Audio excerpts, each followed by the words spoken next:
take it away, Blake. All right, I'm Blake. This is Geoff. We both work for Heroku. Actually, we're both software engineers on Heroku's routing team. I'll get into what that means exactly a little bit later, but for those of you that aren't actually familiar with Heroku, it probably helps to give a background there first. So, what is Heroku? We are a cloud application platform as a service. Bunch of buzzwords, I guess, but essentially what that means is that we manage servers so you don't have to. We let you focus on building your application, and we keep your app running for you. So once you deploy your app on Heroku, if it crashes, if a server dies, it's restarted immediately somewhere else, and there's almost no downtime for you. If you're running multiple copies of your app, then there is no downtime for you. One of the big things about Heroku, we offer completely painless deploys. So when you make changes to your code, when you push out a new revision, it's totally painless and almost instantaneous for you to roll out a new version of it and have it immediately available live for everyone in the world. And also, in addition to that, we offer simple instantaneous scaling. So if suddenly your app gets featured on Hacker News or Slashdot and your traffic starts spiking, a simple one-line command is all you need in order to add 10 times or 100 times more capacity to be able to handle that. So let's walk through what it means to get started in a typical cloud deployment.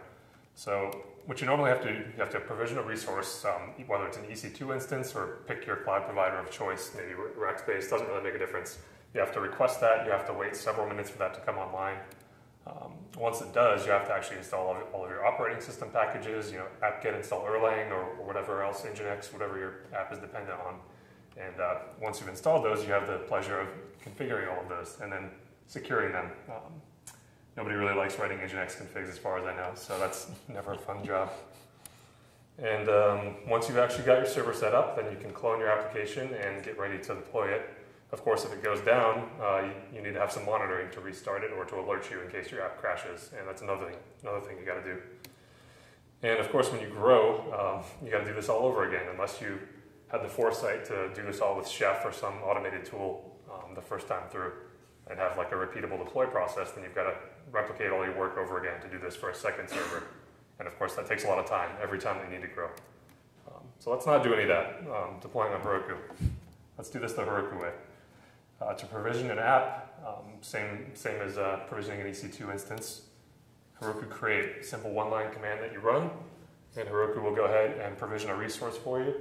It'll give you a name if you don't specify one. In this case, it picked Cold River 2049. It's just a random haiku name. It sounds better than app 12345. And also shows you the URL where your app is going to be available at, and sets up a Git repo for you, a Git remote in your current app directory. So once we've created the Heroku app, we have to actually deploy our code to it. And that's completely painless as well. So git push Heroku master. Heroku receives your code, goes through this process of detecting what type of app you're pushing up, whether it's Ruby or Erlang or Node, installs all the dependencies for your application, and compiles that all down into what we call a slug, which is just an environment that contains all of your app dependencies, and launches that. So when that's done, immediately available at that address anywhere in the world. Instant scaling is the next part of it that I talked about. So if your app suddenly sees a nice rush of traffic from getting featured on a website, let's say, or maybe you have to scale up and down during the day to meet your demand during business hours. Scaling on Heroku is a simple one-line command. You specify what you want your new capacity for your process type to be. So let's say that you want to go from running a single web process to running 30 of them, and maybe running 7 background workers at the same time. That one command, in a matter of seconds, all of a sudden you've got 30 times as much capacity as you had before. So it's pretty powerful when you can do that in seconds. So the HTTP routing mesh, this is actually one of the components that Geoff and I work on. It is built in Erlang, and the primary purpose here is to balance incoming HTTP requests to your application between the dynos. That's a term that we have at Heroku. It's basically just a LXC container that contains a running copy of your application. And when you run multiple dynos, they'll be spread out on multiple actual virtual machines in the cloud. virtual machines, I suppose. Yes, but again, the point there is that when your dynos are crashing or starting and stopping, the routing mesh is smart enough to make sure that it only routes requests to apps that are actually running. So if a process dies, your customers don't notice because we don't send any more requests there until it's started somewhere else. And of course, written in Erlang. That's why it's relevant to this conference. So languages that we have support for in Heroku, traditionally we were actually a Ruby on Rails hosting company. That's what our origin was. And eventually we moved that to support all Ruby apps. And more recently, in the past year or so, we've been adding support for a lot of additional languages. Node.js, Python, Java, Scala, Clojure. There's a lot of options now. But also, you can really deploy anything to Heroku, including Erlang, which is, again, why we're here today. So all this language support that we're talking about comes from something that we call a build pack. Really, the gist of it is that a build pack just tells Heroku how to turn your application source code into a running binary and how to deal with dependencies. We'll talk about that a little more in depth at the end of this, but that's essentially what build pack is. And there's a lot of existing build packs out there.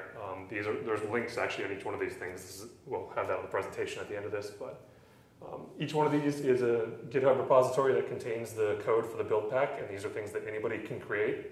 And anybody can use their own build pack or use one of these official build packs.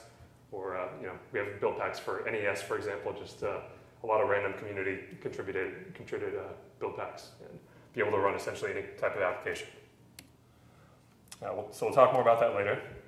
Obviously, you guys probably want to hear more about the Erlang specifics. So right now, we currently have build packs for R14v3 and R15v also. Geoff's going to give a demonstration on those later. But first, let's hear about his first Erlang deploy to Heroku. Yeah, so actually one of the first applications that I've ever pushed up to run on Heroku.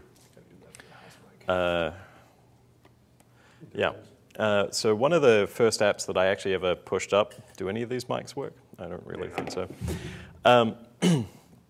Was an Erlang app that I created to help me debug the process of creating an Erlang build pack.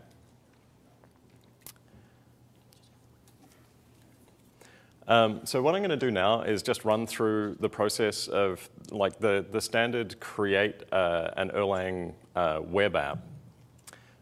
Create an Erlang web app in the normal way, and then the extra steps that you have to take to get that running on Heroku. So it starts off as usual, create a Git directory for your project, rebar out all the boilerplate because that's kind of tedious. I have modified the standard rebar app template slightly and put that up on GitHub. It just has extra boilerplate that I like logging functions and a couple of startup things to start your OTP app dependencies as well. So try that, make sure that all works. Standard things, the -s example app command is just a function that runs through and starts all of the application dependencies of the application we're building and then starts the application itself. So if we run this, we can get it running. Application, which applications? Yep, seems good. All right. Let's commit that to Git. Yep, so far so good. But what about the cloud? We said something about that. So Heroku comes with a command line client for interacting with the platform much in the same way that Amazon provides the sort of EC2 command line tools, that sort of thing. I guess it's a kind of Ruby-based thing, so you can either install it with Gem if you have a Ruby environment on your machine already, or we have this kind of standalone installation process which you can get at toolbelt.heroku.com. Which looks like this, and we have the standalone installation for the major operating systems that you're likely to develop on.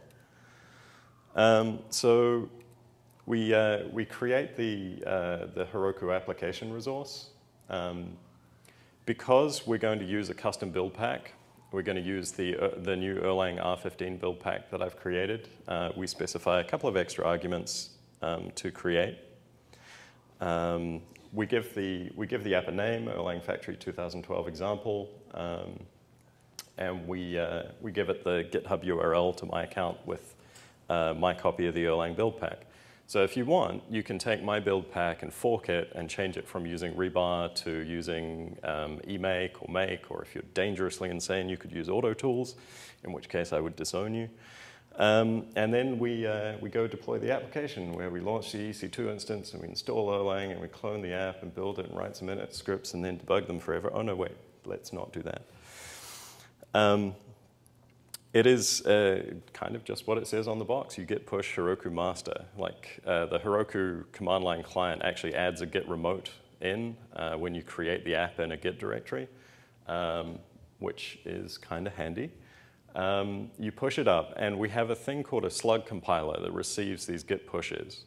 So the slug compiler allocates actually another app on running on our platform, allocates a little container in which it takes your code, it grabs the build pack from that build pack URL that we specified when we created the app, and it runs the scripts in the build pack to build the code. So in this case, I'm grabbing a copy of Erlang R15 from S3, bringing that down to the place where we're compiling it, just installing the copy of OTP locally, using rebar to build my code, round about there-ish.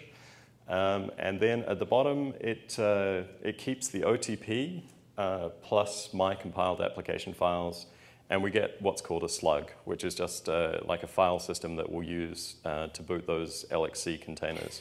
So we're essentially pre-baking, our VM container images. And then that gets pushed up into the magical Heroku storage space. And you just get a little message at the bottom saying that http://yourappname.herokuapp.com has been deployed to Heroku. So at this point, if we had actually pushed up a web application instead of just like OTP boilerplate, we would be able to Heroku open this URL and go and look at our web page. But that doesn't work right now. Because we have no web processors. We have no web servers in our code base that are actually listening. So we need to fix that. So let's add a web server to our little example application. I did this with Cowboy, but you can do it with anything that speaks HTTP. So if you want to do it with Mizzletine or yours or whichever, then that's entirely up to you. Because I'm doing this in rebar, I just add Cowboy as a rebar dependency, both in my rebar config, and I add it as an application as an OTP application dependency in my .app file. We get deps and we compile it, and then because we're good little developers, we test our code before we push it. This doesn't actually happen in real life. I just made nice for the slides. We start adding a few more VM arguments so that we can get this thing to start up properly. We need to add the Erl libs environment variable so that our deps directory full of currently Cowboy and proper will be picked up so that Cowboy can be loaded. And here I also add an OTP application config variable, which I'm not quite using yet, but we will get to it, called HTTP port, so that I can tell I can configure on the command line what port my web server is eventually going to listen on. So if you run it at this point, you can see that it all starts up. So my application startup happens correctly. My example app is running. Cowboy is now running as well. And if I inspect my application's environment config, I see that the HTTP port thing is there and available. OK, well, that's cool beans. Now we actually need to get it to do something when we hit it. So this is about the shortest Cowboy HTTP handler that I figured out how to write, in that it just does a 200 OK text plain hello world for any request that hits this handler. But it is a complete little Cowboy handler. So now we're at the point where we have Cowboy running, but not actually listening on any kind of port. And we have a request processor module as well. And we need to configure Cowboy to actually use those things and listen on that port so that it will do something useful. So what I decided to do is add an OTP start phase to the application. So the system will start my top level supervisor, wait for all of that stuff to be running. Currently there are no children of that. But in a non-trivial application, you would probably have to do something at startup, read some information from disk, maybe establish some connections to back-end systems and so on and so forth. And you don't really want to receive traffic before all of that is done, because if you did receive traffic, then you would throw a bunch of errors. So we just wait until our supervisor startup is complete before we actually go and configure for sort of inbound traffic. So I added a start phase called listen and a start phase function in my application callback module, which just configures the cowboy listener to grab the HTTP port out of my OTP environment, and then add my little HTTP handler module as the thing to dispatch to for all requests. Okay, so that's all fine and good. We use the same command line that we did before. We check that it starts up. That's cool. In another terminal window, we curl it, and we get back hello world. Okay, great. So do we need to do anything else to make this work on Heroku? Yes. We need to add something called a proc file. And a proc file is Heroku's equivalent of an init script.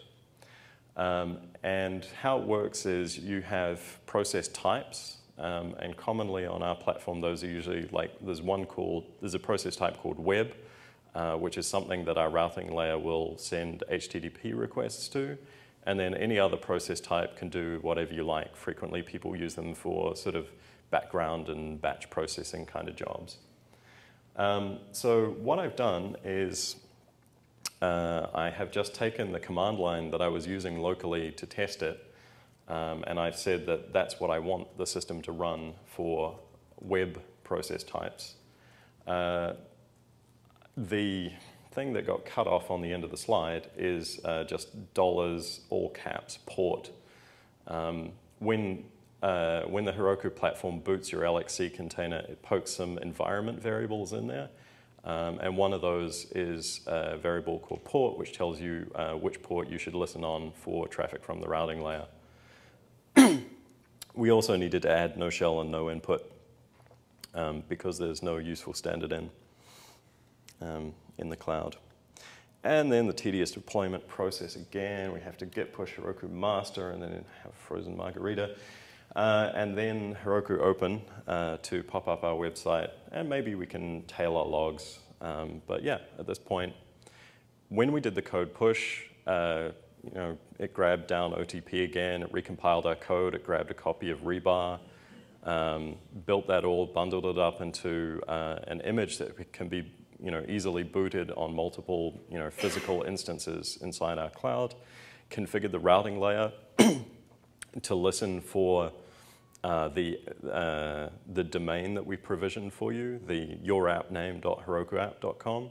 You can also add additional domains to that via the Heroku command line client. So then the routing layer then spots that your app has come up and it's listening on the port that the platform told you to listen on, and it now routes all of that external traffic to your app. So yeah, the short version of this series of slides is if you have an Erlang application that you can configure to listen for HTTP traffic on a given port, that you can start with like a command line one-liner, then you can run it on Heroku right now with not a lot of extra work. Really, if you have the existing project, you just need to add the proc file and git push master, and that's kind of it. So now I'm going to hand back over to Blake for some ideas of other things you can do with other platform features.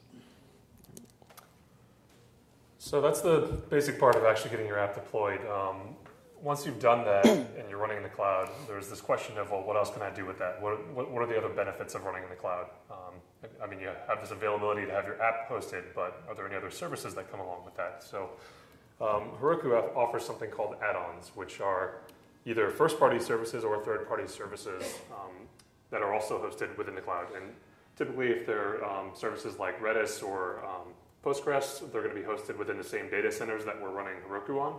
So these are going to be very low latency services that are offered by third parties. We have our own in-house Postgres database service that you can also use even outside of a Heroku app if you want to. It's actually the largest Postgres as a service in the world.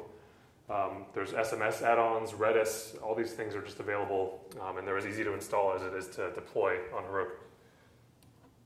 So installing an add-on, add-ons add, Redis to go, Heroku add-ons add. Same command, and in a few seconds here, I'm going to have a free Redis add-on available in my app.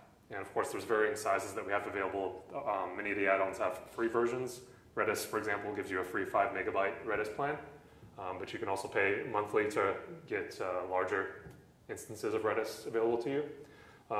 So same thing, you have all these additional services available just at your fingertips with a couple of commands. And they'll be set up, configured for your application. Heroku config shows you the environment variables that are set up that are available to all of your dynos when they're running. Geoff mentioned port earlier, which is the one that each dyno gets to tell it which port to bind to. There's also other ones that get set up. You can set these manually, or if you add a service, for example, the URL gets added for that service, including the authentication credentials.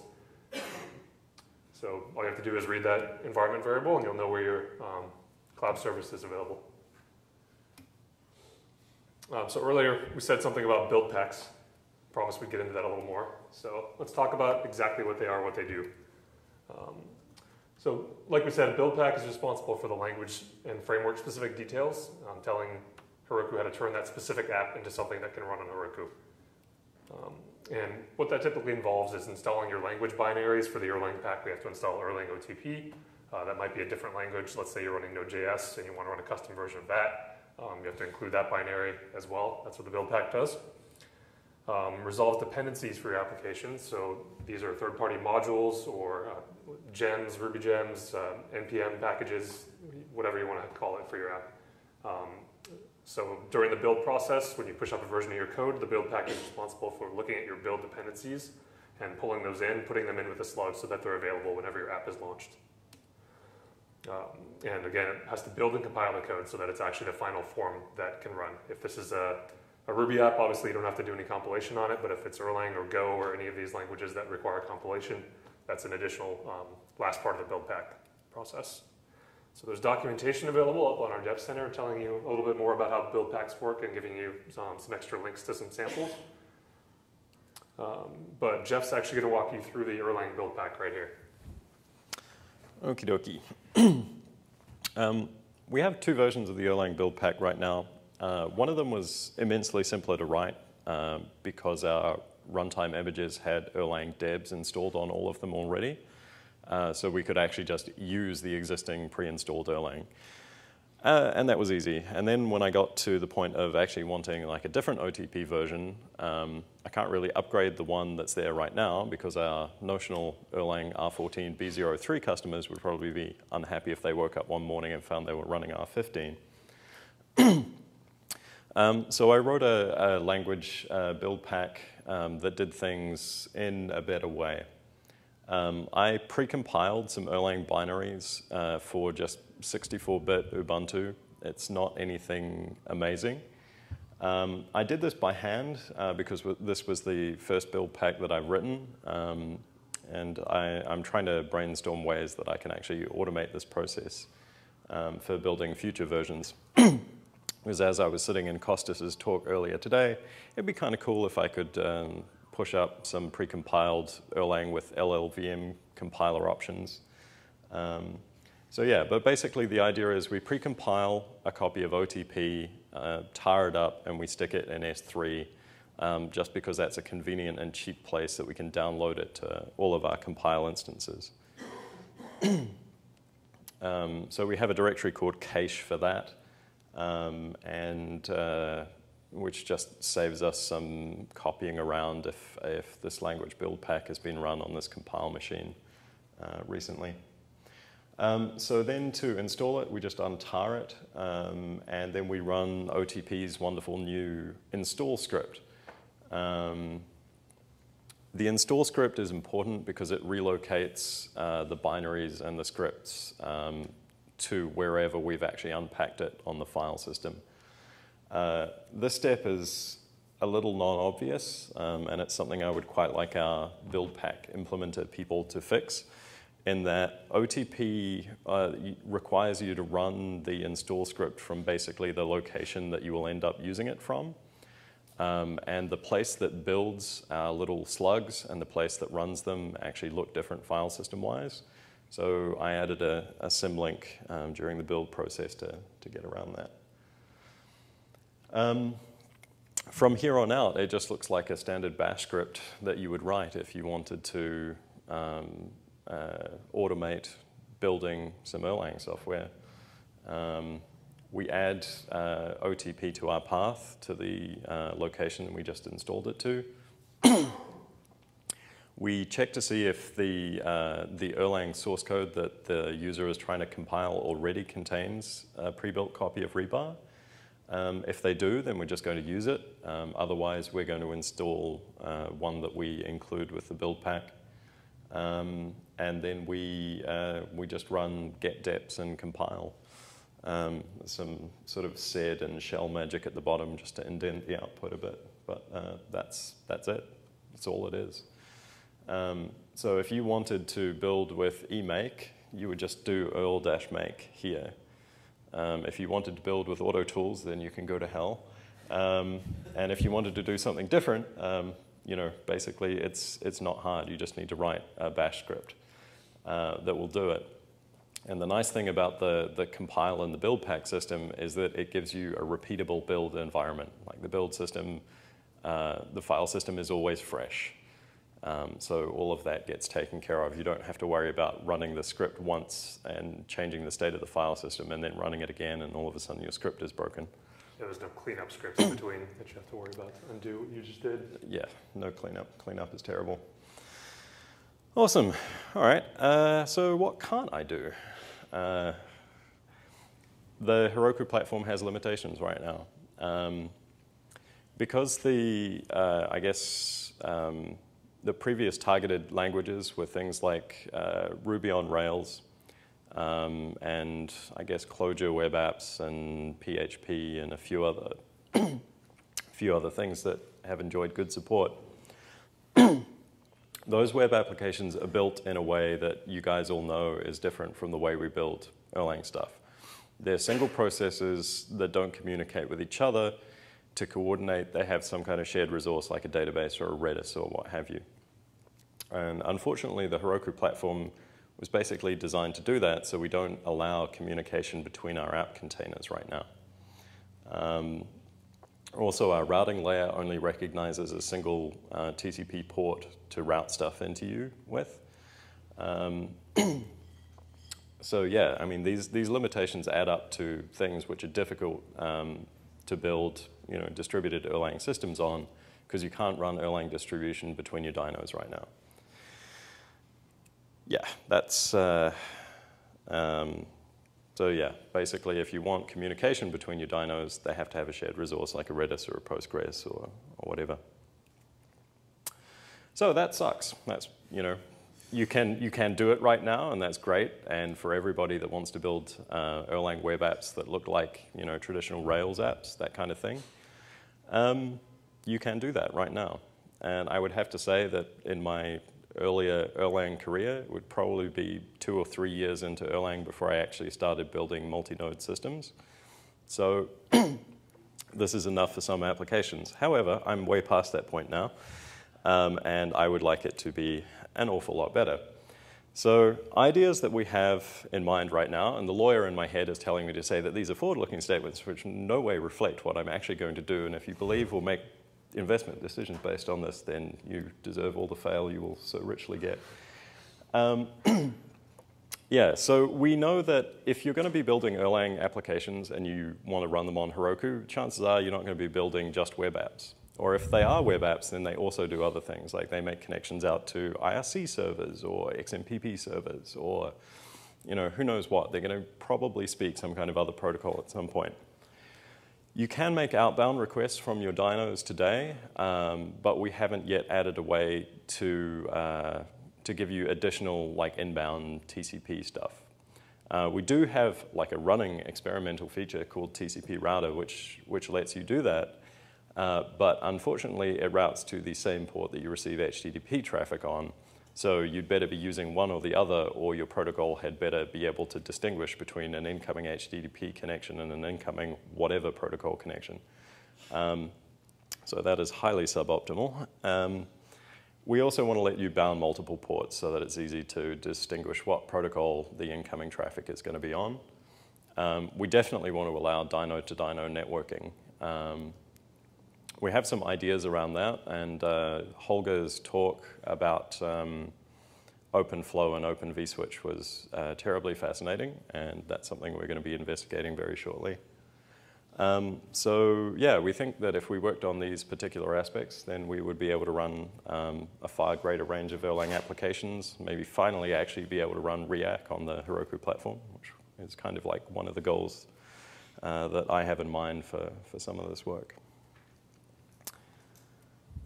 Alrighty, I guess this is the part of the talk where we normally do this, but, you know, lol, JK. I guess we probably are, but we're not really set out on doing it. What we would like to do is, we have offices here in San Francisco. So if you want to come and talk about, you know, Erlang-y stuff or cloud stuff or, you know, the perils of running on Amazon or the tremendous opportunities of running on Amazon, yeah, get in touch. We have lunch in the office and ping pong and drinks and coffee and all kinds of things. And yeah, we'd love to chat. We're also trying to get into the habit of running Erl lounges for the San Francisco Bay Area a lot more often than we have done in the past. We did one back in January, February.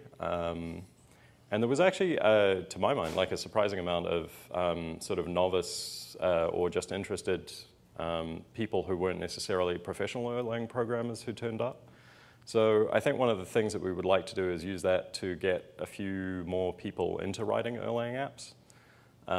So we're kind of hoping that we'll run some like code workshops and style workshops. So come in and, you know, we'll have, you know, some kind of style guide for Erlang programming or, you know, improving existing beginner projects and just showing you if you use things like supervision trees and OTP style in your code, the benefits that gives you. So that group is run through meetup.com, and I hope to make an announcement about an Erl Lounge scheduled inside of the next month. Cool. Okay, that's, I think, all we've got. So any questions? Questions? Yes. If you use a build pack, does it block you using other languages at the same time? The question was, if you use a build pack, does it block you from using other languages in the same application at the same time? So I think the answer is yes. Yes and no. As far as I know, there's no composite build packs out there right now, and that's something that we're looking into.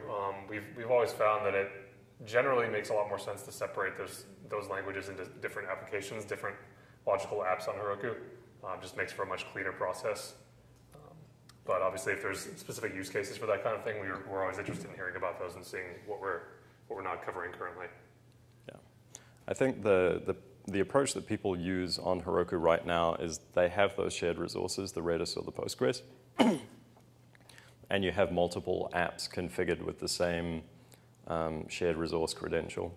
Should also mention apps are free, so you can create single process apps for free. It's only when you scale them up and add additional resources that they actually cost you anything. So the overhead of having an extra app is next to nothing, which obviously helps with that problem.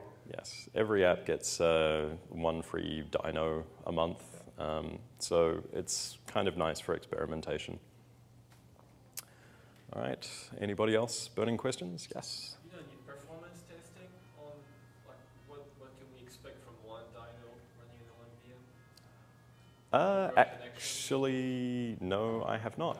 We don't have anything published on that. There's a lot of third-party people that have gone out and tested that. So I can't really point you to anything in particular, but I'm sure if you search, it shouldn't be that hard to turn it up. It's obviously, it's a multi-tenant system. I think you get 768 megs of RAM per dyno. Is it roughly around there? Right. So the RAM thing is the only thing that we actually guarantee you, but Aside from that, yeah, feel free to test it out, and like we said, they're cheap, so. You can, I mean, given that I would expect the performance of an Erlang web server to be relatively more efficient than a Rails app. And we have some pretty large customers running some pretty high traffic Rails apps on the platform. Yeah. But no, I have no measurements. There was a question with App Engine when they would allow only a single thread.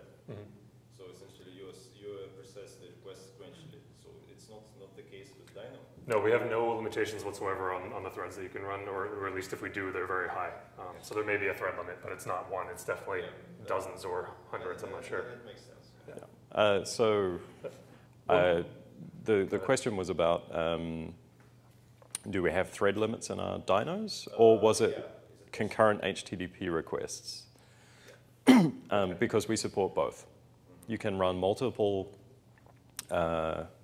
definitely multiple threads. I think you can even run multiple Unix processes inside your dyno, so you can spawn executables if you want. And additionally, the routing layer has no concurrent number of requests that it can send to your dyno limit. Not on Cedar anyway. On our old stack it did, but on our new stack, the one that actually runs Erlang apps, there's no limitations as far as being able to run lots of requests on a single dyno at once. Yeah, then one dyno per request maybe just... Yeah. I should also add, one thing that we care deeply about is making it so that there's as little change as possible that's necessary to run your app on Heroku, and once you do that, there's nothing that prevents you from taking that exact code and running it somewhere else. I think that's one way that we differ from App Engine, in that there's no vendor-specific aspects of Heroku, and most of the things that people sometimes think are vendor-specific are really just like best practices that people would do elsewhere if they really thought about how they were setting things up. So there's nothing that prevents you from running any Heroku app, like just taking it in a couple of days and setting it up on Amazon if you want to, but of course you lose all the benefits of it there. Yes? What about having something like Zero or RabbitMQ for no dyno communication? Sounds like fun. What about, so the question is about using ZeroMQ or RabbitMQ as the shared coordination point between your dynos. If we have a RabbitMQ vendor in our add-ons program, or if you want to run your own RabbitMQ on EC2 right now, you can absolutely go and do that. VMware actually does have a RabbitMQ add-on. I believe it's in beta still, but so that's one option that we mentioned as a I guess my intermediate. with that is, what? When I look at the add-ons, it's never clear. Like the scary thought is, oh, okay, I'll use this RabbitMQ service from VMware, but where is it versus when I use something like this? Where are these things? The troll in me just wants to say it's in the cloud. Right. And yep. You have all my nodes running over here into the message queue on the West Coast, the East Coast. I don't want them. Right, and that's why it would be like if Heroku provided it versus instead of having to use Redis or a database for shared communication. yeah. So I'll repeat for the people on the recording. So his concern obviously is that if you don't know where the third-party service is running, it could possibly be like in another country or be on the West Coast, and your app is running on the East Coast of the US. So there's going to be quite a bit of latency between those endpoints. But I think all of our add-ons that I'm aware of that are in any way latency sensitive, those all run in US East. Those providers are running at least servers in there, or at least very close to US East of Amazon, so that it's very low latency. It's no different than it was if it was running on Heroku. So. Cut off. Yeah, does that answer your question? I mean, we don't provide a whole lot of control over placement at the moment, largely because we are mainly in one Amazon region. So we can currently guarantee that all of your resources are in US East. And as we add support for extra regions and stuff, then we'll change the command line tool in our API so that you can specify placement and that sort of thing. Yeah. Okay, any last questions? All right, thank you very, very much.